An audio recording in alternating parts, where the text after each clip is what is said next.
Have you ever felt like you're living a life that's not yours? Like there's something deep, ancient, urgent inside you begging to be remembered, but you don't exactly know what. Just feel. A void that neither therapy, nor money, nor religion can fill. A silence in the chest that says, there's something wrong with all this. Now listen, this is not depression. This is not an existential crisis. This is your soul trying to scream through the walls of the programming you were taught to. Call life. There is a technique, an ancient practice that has been silenced, forbidden, buried in the shadows of history because it reminds you of who you are before your name, your CPF, your trauma. A technique capable of tearing the veil of illusion, activating memories that are not from this life, and reconnecting your energy with the real purpose of your existence. She was persecuted by churches, ridiculed by science, and distorted by gurus. But he survived, and now she will come to you. But be careful. Once you hear this, there's no going back. Your soul will remember, your vibration will change, and your reality will never be the same again. There are practices that are not taught in schools nor found in common books. They circulate in whispers, passed between initiates, guarded as sacred fire. This ancient technique, long banned and labeled heresy, is a direct call to the soul. It accesses hidden regions of consciousness where spirit memories rest intact. It is not just popular mysticism, it is profound spiritual science, denied by those who fear the power of true identity. Imagine a practice so powerful that it threatens the structures of the ego. Religious people called it blasphemy. Scientists dismissed it as delirium, but the ancients knew. It activates the body as a spiritual channel and awakens the internal energy that was dormant. The truth is that there is something beyond the mind that thinks there is an energetic presence that just feels, observes, and knows. And this technique touches directly on this core. It is not about belief, but about authentic frequency and vibration. Masters of ancient traditions, from the Andes to Tibet, use this practice not to manipulate, but to liberate. Practical esotericism has always had this role, breaking the veils of illusion and reconnecting the human to the invisible. This technique begins with simple gestures, but carries the power of lightning. It's like turning a key inside your chest and turning on a light that never goes out. There is no unseeing what it reveals. It acts as a bridge between worlds, between the visible and the invisible, between time and the eternal. And what you go through, you don't forget. This connection with the invisible is not a myth. It is a direct experience. Anyone who has felt it knows. A warmth in the chest, a sudden clarity, a tear that falls without sadness. It is the soul saying, "Yes, I remember." But why was it silenced? Because whoever awakens becomes free, and whoever is free cannot be controlled. The technique dissolves limiting narratives and reveals the truth. You are not what you were told. This bothers systems that profit from spiritual ignorance. Therefore, ancestral wisdom was disguised as superstition, ridiculed, and pushed into the basements of culture. But she resisted. Today it returns, disguised as meditation, called mindfulness or even bioenergy. But its essence is different. It is to activate spiritual perception that transcends the senses. It's not about closing your eyes and relaxing. It's about opening your inner eyes and facing reality with courage. A technique that burns illusions, breaks mirrors, and shows the naked face of the soul. And that requires delivery. There are those who experience it without knowing it, in deep mourning, in the ecstasy of love, in the silence of the early morning she comes. And when it comes, it moves everything. This technique touches the threads of the lattice, that invisible network of consciousness that Jacobo Grinberg mentioned. It is as if the soul, when touched, emits an ancient sound, a song that activates forgotten memories, and you start to remember everything. But be careful. It cannot be taught as an exact formula. Each being accesses it in a unique way.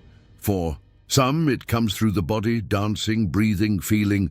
For others, through art, writing, or contemplation.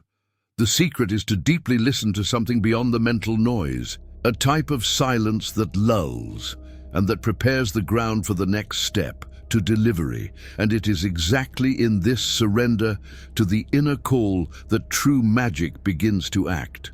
You don't need to understand everything at first. Sometimes awakening begins with a whisper, a slight discomfort, as if something inside said, "There's more." This call does not shout, it does not pressure, it just insists gently. Surrender to the inner calling is the turning point, where the soul reaches out and the person chooses to hold it. This is the moment when the mind starts to lose control. Most ignore this call. You're too busy, distracted by the outside world, trying to fill the void with noise. But whoever is silent and listens feels. The frequency changes, the field vibrates differently. You begin to notice too many coincidences to be chance. The clock always ticks the same numbers. A name, a song, a sensation all seems to mean something. This is spiritual perception surfacing. Surrender begins with a simple but powerful phrase, "I'm ready. Talk to me." Said with an open heart, this phrase echoes in the invisible. It's not theatrical magic, it's pure intention. When speaking, you are not just speaking into nothingness, you are opening a portal within. Practical esotericism teaches that this declaration is a code, an energetic password that authorizes the soul to guide. And this is not about dogma. It is not about following a religion, but about opening up to the ancestral wisdom that dwells in the silence of the heart. Delivery does not require an altar or complex ritual. It can happen on a walk, in a long shower, or while looking at the sky. What matters is the truth of the delivery. This is where the activation of internal energy begins. At that moment, the body becomes a spiritual channel. The sensations change. Goosebumps, sighs, accelerated heartbeat. The energetic presence manifests, and something within recognizes that life is more than routine, and that, in itself, is healing. To surrender is to say, "I trust in what I do, not see." And trusting like this is a revolutionary act, and when this trust is born, something magical happens. Fear begins to lose strength. Doubt no longer commands. And then the courage to remain silent begins to emerge, not to escape the world, but to listen beyond it. Surrender paves the way to true silence. And in that silence, the heart begins to speak. But be careful. The heart does not speak with words. It pulses, vibrates, whispers in images and sensations. To hear it, you need to immerse yourself in silence. A silence that is not the absence of sound, but the presence of mind. And that is the next step, sustained attention in the heart. True. Silence is not the one that occurs when the environment is silent, but when the mind quiets down and the heart gains a voice. At first, this silence may feel strange, even uncomfortable. But whoever remains in it begins to notice something extraordinary. An internal frequency begins to emerge, like a golden thread connecting soul and body. This is spiritual energy realigning itself with your essence. Attention to the heart is a type of prayer without words, a direct connection with what is eternal. With each beat, the heart sends messages not logically, but symbolically. It is the realm of intuition, where the connection with the invisible lives, and when attention is held there, something begins to reveal itself. What you feel is truer than what you think. The heart is the first organ to form in the body and perhaps the last to forget who you really are. In the ancestral wisdom traditions, it was seen as the throne of the soul. Therefore, when the mind can no longer explain, it is the heart that responds. To develop this attention, try an exercise. Place your hand on your chest, take a deep breath, and just observe the pulse. No expectations, just presence. In this inner space, true spiritual perception is born. She doesn't need logic, just recognition. It's like meeting an old friend after a long time. The body as a spiritual channel begins to open, and sensations become messages. A tear can say more than a paragraph. A sigh can reveal a whole life. This silence is fertile. It is there that the seeds of awakening are planted. When you hold your attention in your heart, you are not just meditating, you are vibrating in coherence with the universe. And this vibration begins to affect everything around. But there is something even deeper, an invisible network that connects all consciousnesses. And that's what we're going to talk about now, the consciousness network called Lattice. Jacobo Grinberg, Mexican neuroscientist and mystic, dared to touch the invisible with the feet of science. He proposed that there is an invisible mesh that interconnects all consciousnesses, lattice. This network cannot be seen with the eyes, but felt with the soul. It's like a cosmic internet, where each human being is a point of light vibrating in synchrony.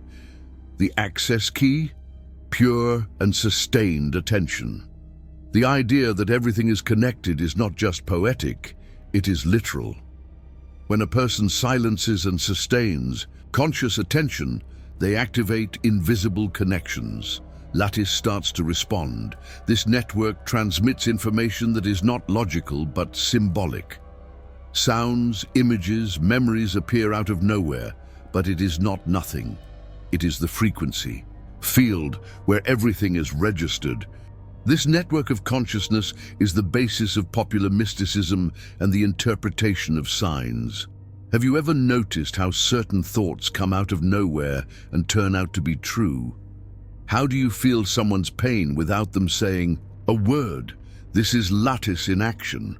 The ancestral wisdom always spoke of this and called it the web of life, akasha, or spirit of the all. Science just changed the name. To access lattice, no ritual is necessary but presence, and presence means attention. A simple exercise: sit in silence, choose a sound around you. It could be the ticking of a clock, the chirping of a bird. Focus. Your attention for 7 minutes. Don't analyze, just feel. You will see memories, images, emotions emerge. This is the network starting to move. And as you practice, you begin to remember, not remembering childhood, but the essence, who you are, beyond the ego. Practical esotericism uses lattice as an instrument of healing, manifestation, and reconnection with purpose. But to go deeper, there is a technique that unites 3 sacred keys: attention, emotion, and visualization. Let's open this portal now. This technique is like a sacred triangle. Each tip activates an essential part of the soul. The first is attention. It is the guiding thread. Without mindfulness, there is no presence. And without presence, spiritual energy disperses. It's like trying to light a candle in the wind. Without focus, the flame won't hold. The second tip is emotion, but not just any emotion. We're talking about heightened states like gratitude, deep love, and reverence. These emotions are not just felt, they vibrate. And the high emotional vibration creates a frequency field capable of remodeling the surrounding quantum field. When true love is felt, the body becomes a spiritual channel in its purest form. The third tip is visualization. Not as a fantasy or distant desire, but as a recognition of what already exists in the invisible field. You don't visualize what you want to have. Visualize what already is. The difference is subtle, but powerful. Imagine, for example, not one day being free, but feeling free now.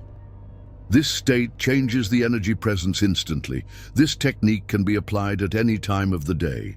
For example, when you wake up, sit for a few minutes, close your eyes, bring your attention to your breathing, feel gratitude for something simple, like the air entering your lungs, and visualize yourself as a complete being, already vibrating what you want to manifest. Do this for 21 days. The field begins to respond. When the three ends align, attention, emotion, and visualization, a state of internal coherence is created. The heart's magnetic field expands, and this expansion changes everything around. But there is an even more powerful step, quantum activation, where thought and intention merge into pure energy of creation. Everything vibrates, everything emits signals, and when your energy field is out of alignment, you attract confusion, repetition, and pain. Quantum activation is the alchemy of alignment.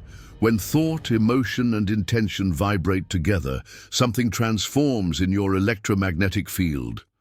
The heart, in this process, is more than an organ. It is a transmitter of realities. Studies show that the heart generates an electromagnetic field up to 60 times more powerful than the brain. This is not mysticism. It is energy science. Inner coherence happens when the mind and heart stop fighting. When you think love, feel love, and act with love. The universe responds with love. It's simple, but it requires daily practice. A good practice is morning coherence. When you wake up, before picking up your cell phone, close your eyes. Bring to mind a clear intention. For example, today I choose to act truthfully. Feel this phrase in your chest. Repeat slowly. Visualize what your day will look like. In line with this intention, this simple practice can change your entire frequency. This quantum activation creates a new vibrational signature. The people around feel it. The environment responds. Doors open. It's not magic in the Hollywood sense, but it is magic in the original sense. Conscious manipulation of reality through internal energy. Practical esotericism calls this moving the invisible with the visible. When this coherence is cultivated, something incredible begins to happen. Identity begins to dissolve. That old persona, full of fears, masks, and repetitions, begins to lose strength. And this is where one of the most liberating phases of the spiritual journey begins. The transformation of the character. Throughout our lives, we are taught to play roles. Daughter, mother, husband, boss, the strong, the insecure, the good. These are masks inherited and cultivated to survive. But there comes a time when the weight of these characters gets tiring. The soul begins to ask for space. The character's transformation begins when the person looks in the mirror and says, "That's not me." This process is uncomfortable but essential. The old identity doesn't go away without a fight. She will try to convince you that changing is dangerous, that being authentic can bring rejection.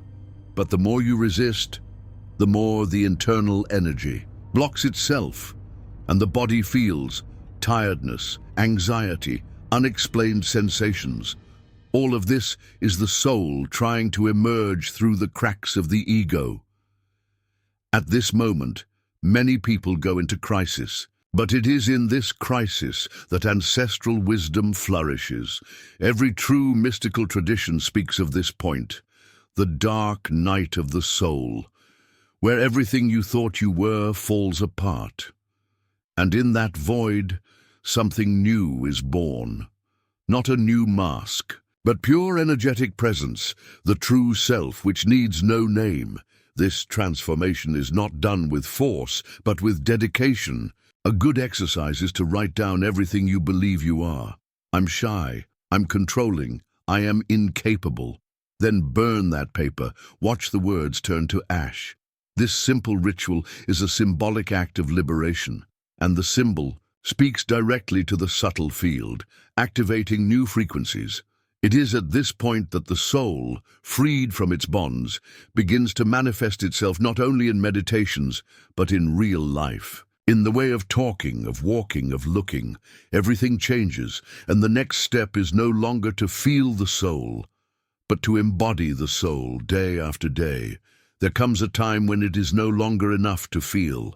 You have to live your soul, embody your own essence in every choice, every word, every gesture.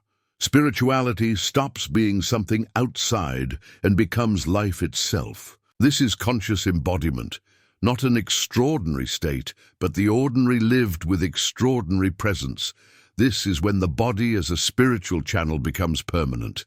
Many wake up, feel the frequency, but go back to sleep because they don't integrate. They think a meditation here, a herbal bath there is enough, but the soul demands constancy. It is in routine that the invisible proves itself. Preparing coffee with love, listening to someone with empathy, taking care of your own body with reverence. That's true magic. Spiritual energy is not a peak, it is a flow. Conscious incarnation is when you stop looking for signs and start being the sign. Your presence transforms the environment. Your word becomes a guide. Your energy becomes a mirror. This is what the ancients called a medicine person, someone whose simple presence heals because they live in coherence. You don't need to convince anyone of anything, it just vibrates, and that is irresistible. A powerful exercise is to choose a simple daily action and spiritualize it. For example, when washing your hands, say silently, "I am cleaning what no longer serves me." When you step outside your home, affirm, "I am where my soul desires to be." Over time, these small practices become vibrational habits, and habit builds being. The soul is incarnated in everyday life, but this experience needs to be rooted in truth. There is no point in appearing spiritual if there is no authentic feeling behind it. The incarnation of the soul demands integrity, and when it is present, something begins to vibrate stronger, resonance. The field lines up. The world begins to respond back in a language that only the soul understands. The awakened soul emits an invisible sound, a vibration, a unique frequency that echoes across the field and attracts everything in tune. This is spiritual resonance. It's not effort, it's state. And the more authentic you are, the more magnetic you become. You don't need to chase anything. What vibrates like you comes to you. It is the principle of spiritual magnetism. Like attracts like. Not for appearances, but for energetic vibration. Right people appear, opportunities arise, old bonds break, not out of malice, but due to a difference in frequency. And everything is fine. The soul that remembers who it is begins to dance. With the universe in its own rhythm, the surrounding field responds with signs, synchronicities, and blessings in disguise. Suddenly, someone's sentence touches your heart. A book falls from the shelf. A video appears out of nowhere. Everything starts to make sense. This is no coincidence. It is lattice, the network of consciousness, responding to your vibration. The clearer you vibrate, the cleaner what comes back. But this magnetism cannot be forced. It is born from delivery, presence, coherence. The more you live your truth, the more your external reality aligns with your internal reality. This is practical esotericism in essence, living from the inside out. Feel first, act later, and the world responds with beauty. And when this beauty becomes constant, you understand. The true miracle is living as an incarnated soul, not as someone who seeks light, but as someone who is already light. And that's where the real revolution comes. A silent, vibrational revolution that begins within and spreads throughout the collective field. An awakened soul is not perfect, but it's true. Act with compassion, firmly, with presence. She is no longer worried about appearing enlightened, but about living with purpose. The revolution of the soul begins when we stop reacting to the world and start co-creating it with every thought, with every choice, with every vibration. This revolution does not scream in the streets, it whispers between the lines of life. It's when you choose to forgive, even in pain, when you prefer silence to reason, when you decide to love even without guarantees. Ancestral wisdom said, "He who rules his field rules his life." And that is the true spiritual revolution, governing from the inside out. Popular mysticism already knew this. That's why the ancients danced for the harvest, sang for love, and prayed for rain. Each gesture had power because it came from the soul. Today, the awakened soul does the same, but with a cell phone in hand, driving, taking care of the children, paying bills. The soul doesn't want you to run away from life. It wants you to live with awareness. This revolution is silent but irresistible. People around you will notice. They will ask, "What did you do?" And you, perhaps without knowing how to explain it properly, will smile and say, "I remembered who I am."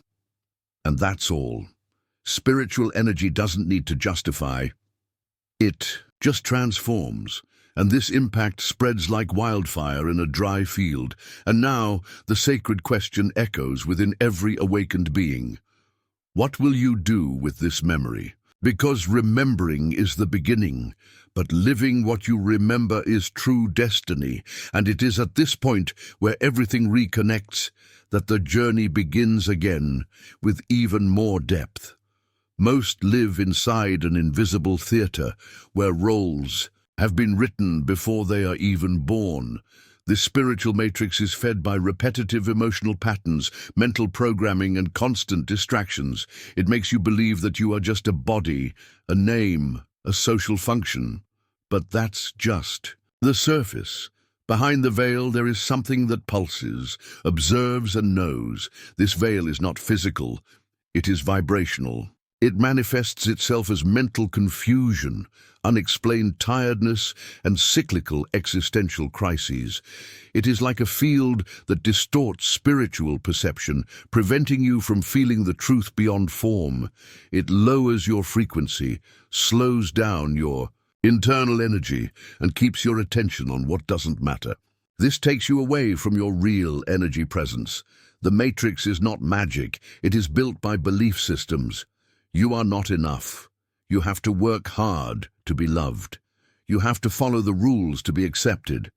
These phrases seem banal, but they carry vibrational codes that reduce your energy field. The more you believe in them, the more your vibration sinks, and it becomes more difficult to listen to the soul. But there is a way to pierce the veil. Deep questioning. Ask everything, feel everything. Reject ready-made answers. Practical esotericism teaches that each belief must be passed through the sieve of internal truth. A simple exercise. Choose an idea that you really believe in. Now ask, does this idea expand or contract me? If it contracts, it's programming. Let go. Ancestral wisdom already taught how to get out of illusion with rituals of purification and silence. An herbal bath with rue, rosemary, and lavender can cleanse the subtle field. The conscious use of words, the vibrational fasting of toxic information, the walking barefoot on the earth, all of this reconnects. Nature dissolves the codes of the matrix because it vibrates in truth. As you cleanse yourself and question, reality begins to change. The colors become more vivid, the signals appear more clearly. You begin to realize that much of what you felt was yours, was never yours. These were planted ideas. You start to remember. The energy begins to circulate, and the body vibrates, again as an awakened spiritual channel. And when this veil begins to fall, the body becomes more than matter. He becomes an instrument, a sacred temple. And that's what we'll talk about next. How to transform the body into a tool for deep spiritual activation. For centuries, the body was seen as a spiritual obstacle. But the oldest traditions have always said otherwise. The body is the portal itself. It is the home of the soul, the altar of subtle energy, the point of contact with the invisible. Each cell vibrates, each breath is a code, each gesture can be ritual. The body as a spiritual channel is more than metaphor.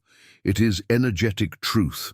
The internal energy that inhabits the body is moldable, influenced by attention and intention. A conscious touch, a slow breath, a sacred movement, all activate. Forgotten points. Practices such as qigong, trance dance, or vibrational yoga are ancient ways of manipulating the subtle field through the body. The soul doesn't want you to deny the body, it wants you to inhabit it completely. Start by noticing how you move. In a hurry, with rigidity, afraid, the body speaks before the mouth. It reveals blockages, traumas, and also hidden powers. A simple exercise. When you wake up, stretch slowly like a feline, breathing deeply and thanking your body. Do this for 7 days. You will notice an increase in spiritual awareness and energetic presence. Eating is also part of the body ritual. Eating carefully, choosing living, conscious and natural foods raises the frequency. Chew slowly, bless the food, savor it with gratitude. Physical digestion influences energetic digestion. Ancient wisdom said, it's not just what you eat, but how you vibrate while you eat. Everything is code. Baths are vibrational portals. A bath with coarse salt, followed by lavender and basil, can realign chakras. Touch your skin like someone awakening a temple. Walk barefoot like someone who consecrates the ground. Your body is not profane, it's mystical. It's where the invisible touches the visible. Taking care of your body means activating your spiritual field. And when you start treating the body as a temple, it starts to respond clearly. The senses become more acute. The heart beats in tune with the field. Intuition sharpens. The body becomes an antenna, and you become a channel. And in this channel, something that scares many people begins to emerge: the void. But this void is sacred. Most fear emptiness, believes that he is absence, failure, loneliness. But in the view of ancestral wisdom, emptiness is the beginning of everything. It is the womb of the universe, the space where the soul reconnects to the source. When everything falls apart, ideas, beliefs, characters, what remains is the sacred void, and it is precisely there that true creation happens. In deep silence, where nothing else supports the old identity, the original frequency of the soul is born. There is no noise, no immediate response, just a field of pure presence. This nothing is not empty, it is pure potential energy, awaiting conscious intention. The ancient masters knew the void is not to be filled, it is to be inhabited. To access this space, it takes courage. The courage not to run away, to stay with yourself, even when everything seems at a standstill. A good exercise is time in the dark. Turn off the lights, turn off sounds and just sit, without meditating, without expecting something. Just be. In the first few minutes the mind screams, but then the soul begins to whisper, and you hear what was always there. The sacred void is like the fertile soil before the seed. It needs to be clean, free from emotional debris and mental noise. Therefore, sensory fasting, silencing stimuli, staying away from social networks, excess content, becomes a magical act. By muting outside, you hear within, and that's where the purest connection with lattice is. Popular mysticism understands emptiness as a rite of passage. Every true initiation begins in the desert. 40 days, 4 moons, an entire season of silence and detachment. It's not punishment, it's stoning.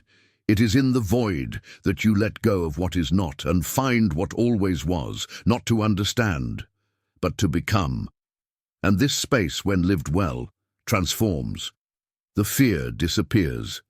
The rush disappears. The ego dissolves. And what emerges is not a new idea, but a clean vibration, a spiritual energy that does not need to prove anything.